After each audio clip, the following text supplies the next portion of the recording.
Olá! No mundo que muda o tempo todo, onde tudo parece descartável, o que significa ser fiel a um compromisso por mais de 200 anos? Pois é, hoje a gente vai mergulhar numa história impressionante do livro de Jeremias que fala exatamente sobre isso. É a história dos Recabitas. E a lição que eles nos deixam, olha, é mais atual do que nunca.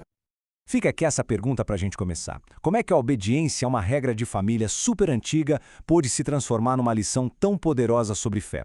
Vamos juntos descobrir a história dos Recabitas e como a lealdade deles a um mandamento ancestral acabou virando um exemplo para todas as gerações. Para a gente entender o que está acontecendo, precisamos voltar no tempo, para Judá antiga. O clima por lá era bem tenso, sabe? O povo tinha se afastado de Deus, a desobediência era a regra do jogo. E é bem no meio desse caos que o profeta Jeremias, que já vinha tentando chamar o povo de volta, recebe uma instrução de Deus bem inusitada. E essa instrução divina, olha, não era um simples pedido, era na verdade um teste, todo arquitetado. E o mais curioso é que o alvo não era o profeta, mas o próprio povo. Deus estava, na verdade, preparando o palco para usar uma situação completamente inesperada para ensinar uma verdade muito profunda sobre compromisso e lealdade. A ordem foi bem direta. Jeremias devia ir até um grupo específico, os Recabitas, levá-los até a casa do Senhor e lá oferecer vinho para eles. Parece meio estranho, né? Mas por trás desse ato aparentemente simples, tinha um propósito gigantesco que estava prestes a ser revelado. Para a gente entender a genialidade desse teste, primeiro a gente precisa saber quem eram esses tais de Recabitas e por que essa oferta de vinho era algo tão significativo para eles. Eles não eram um povo qualquer, eles viviam debaixo de um código de conduta bem particular. Então, quem eram eles? Bom, os registros mostram que os Recabitas eram descendentes de um cara chamado Jonadab. Séculos antes, ele tinha estabelecido umas regras bem específicas para a família dele.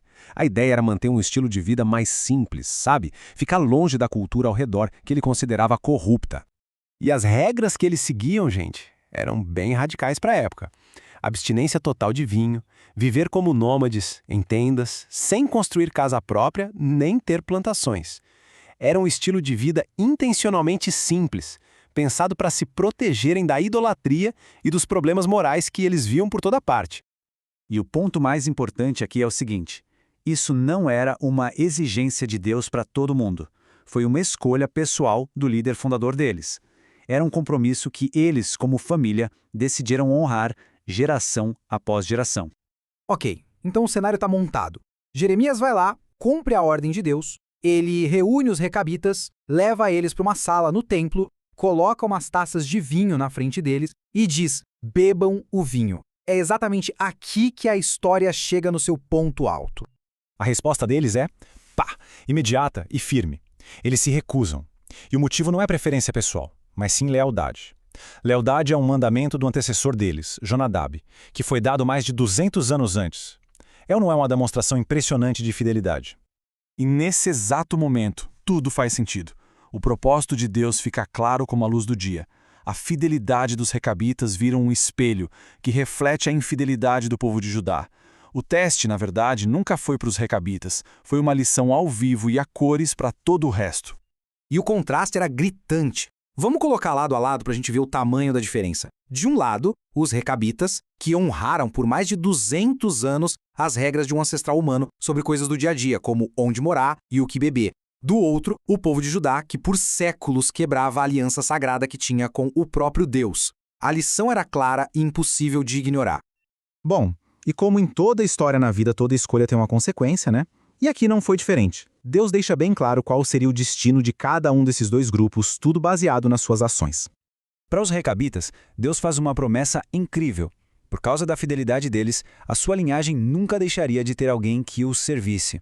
A lealdade foi recompensada com a promessa de continuidade. Já para ajudar, o aviso foi severo.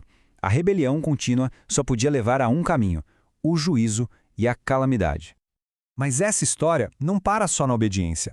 Ela aponta para um conceito ainda mais fundo, que nasce da fidelidade, a santidade. E é aqui que a lição dos Recabitas se conecta de um jeito muito direto com a nossa vida hoje. Então, o que é essa tal de santidade afinal? Pensa assim, é a qualidade de quem se entrega por inteiro a Deus. Não é só sobre seguir regras, mas sobre a quem se pertence. É viver uma vida separada, com o objetivo de honrar a Deus em absolutamente tudo. E é aí que a gente vê a ligação direta. A fidelidade constante dos recabitas, aquele compromisso deles de viver de um jeito diferente, era na prática uma expressão de santidade. Eles eram um povo separado, e essa identidade era o fruto direto da lealdade aos seus princípios. A gente consegue ver um padrão bem claro se formando aqui, quase um passo a passo. Tudo começa com a fidelidade, com a decisão de ser leal e constante. Essa fidelidade leva a uma vida de santidade, de ser diferente do mundo. E essa vida de santidade, por sua vez, atrai a bênção de Deus. É um ciclo virtuoso. No fim das contas, o exemplo dos recabitas nos lembra de um chamado universal para quem crê. Do mesmo jeito que eles se destacaram no meio de uma geração corrompida, o desafio para nós é o mesmo: sermos íntegros, sinceros, para que a gente possa brilhar como astros no mundo. E assim, a história incrível dos recabitas deixa essa pergunta no ar para a gente pensar. Numa cultura que muitas vezes valoriza mais a conveniência do que o compromisso, como é que nós podemos hoje cultivar essa mesma fidelidade inabalável e brilhar como um exemplo para o mundo ao nosso redor?